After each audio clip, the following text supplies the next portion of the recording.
Hello, welcome to Modalities, the electrotherapy edition. So today we are actually going to talk about, like I said, electrotherapy, which includes a whole bunch of different settings and different ways that we can electrify our patients. The most common electrical stimulation is what most people have heard of, and a lot of people, at least in my experience, whenever I've applied the electrical stimulation to them, they will commonly say that it feels like ants or bugs or something underneath their skin. If you've experienced physical therapy or had to do physical therapy at any time, you've probably experienced some electrical stimulation. More than likely, it was like an IFC type setting or maybe even a pre-mod setting. But there's a lot more beyond that. We've got Russian and we've got biphasic, that all gets into similar stuff, but there's a whole lot of stuff and other reasons that we can use electrical stimulation beyond just simple pain relief. Okay, and that's when we really get into some fun stuff.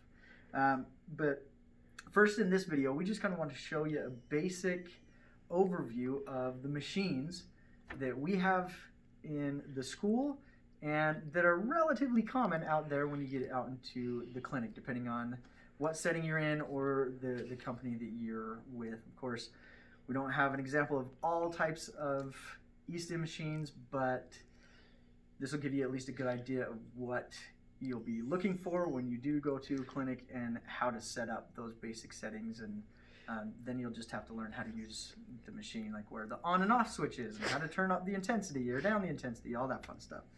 So we do have two of these machines. They're a little bit older, but they're classics, oldies but goodies. These are Chattanoogas. In our program, we do have 3 Chattanoogas, 2 that look like this, and one's a little bit more new. But again, really good machine. The other one that we do have is right over here. It's a pretty new machine. It's by Dynatronics, which is a Utah company. Great machine, has a lot of options and a lot of capabilities on that, which does include light therapy for that. For these standard kind of most commonly used units, they're 4-channel units, which means that you can actually use 4 different leads. These are the leads. You got a nice little wire that you plug into the machine, and then you have these little tails that hang off the ends, okay? Depending on the machine that you're using, even though these are red and black, it may not always work this way, but commonly red's going to be positive, black's going to be negative, okay? When we're talking about like IFC or some of the pain control type settings, that doesn't necessarily matter a whole lot, but when we get into either Russian or some what's called NMES or neuromuscular education type stuff, as well as wound control, knowing the difference between which one's positive and which one's negative can greatly affect the outcome that you get. So as far as just a setup, the first thing that you want to do is plug in whatever leads you're going to be utilizing. Okay, so we've got channels 1 and 2 on this side, channels 3 and 4 on the other side. I'll kind of turn it here so you can see. It even says 1 and 2. Okay, I'll plug it in there. Now, depending on who you are and who you're talking to or who you're reading, they say to turn the machine on before you actually hook up the leads and the pads, and especially before you put it on the patient. The reason being is because of the fact that depending on the age of the machine or how it works, you could actually end up having a slight charge, or a charge could be sent through the leads before you even get everything set up and start the procedure. And if you get everything hooked up and then you turn on the machine and this sudden electrical current gets sent through to your patient, they're like, "Wah!" They're probably not going to like you very much, right? So best thing to do is on the back here, we've got the on-off switch. Okay, turn that sucker on, and most common place for those on-off switches is going to be in the back of the machine. Okay, if you're having a hard time finding it, just look in the back, see if you can find a little switch, and there you go. So I got the machine turned on, and then we're not going to go through the process of setting up anybody in this video, but I would decide how I wanted to, like what setting I wanted to use. In this instance, I am going to hit one of these buttons right here, because those are my electrotherapy options: IFC, pre-mod, high volt, or Russian. These two are typically used for strengthening, or that NMES, that neuromuscular education that I talked about. These two are typically going to be used for pain control.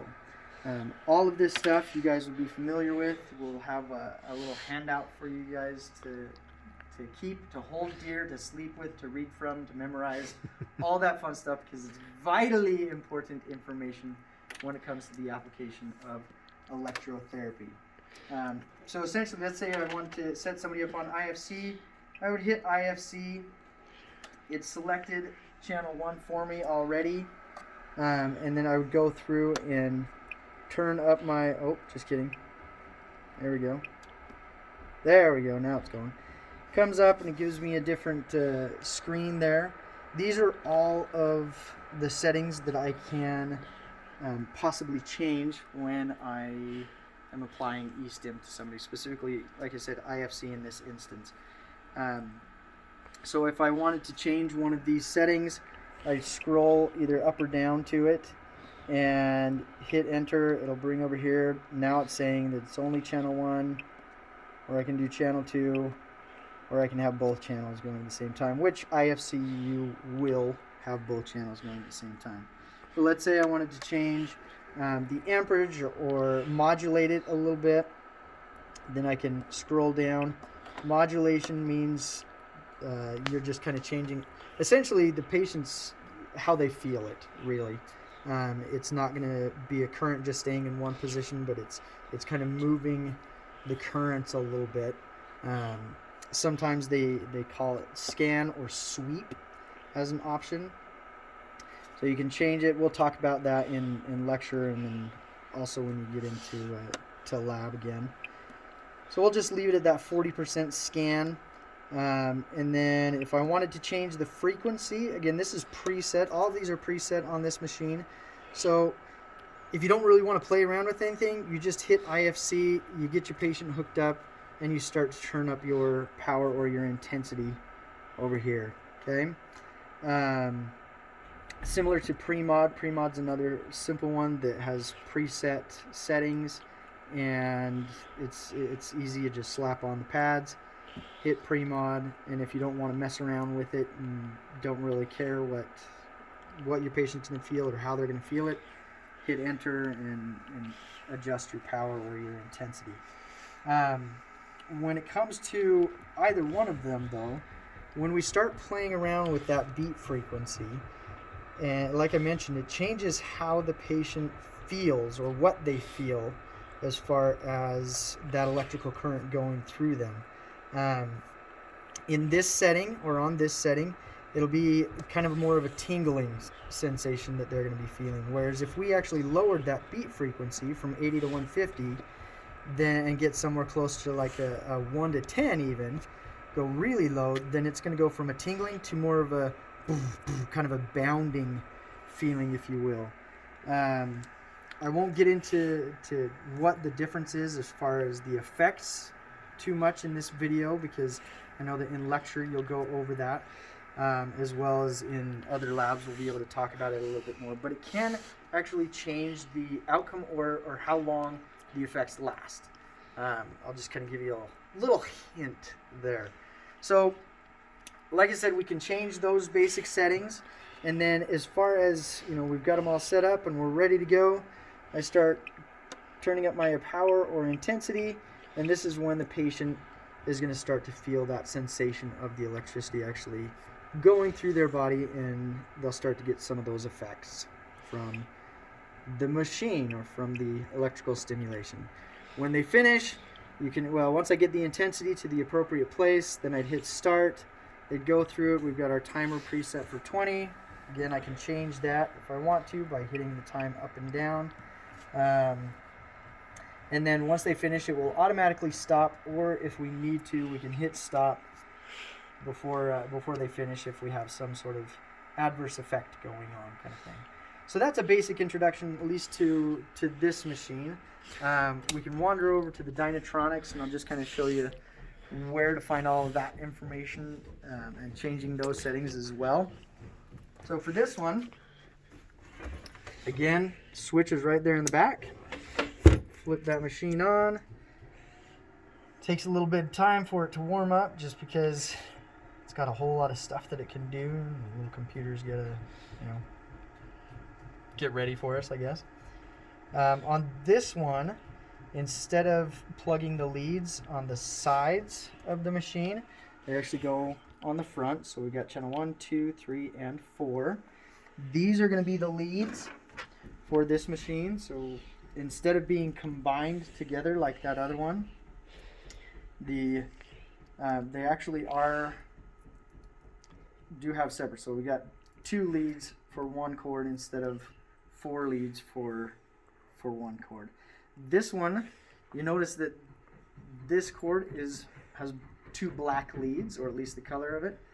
One of them is positive and one of them is negative.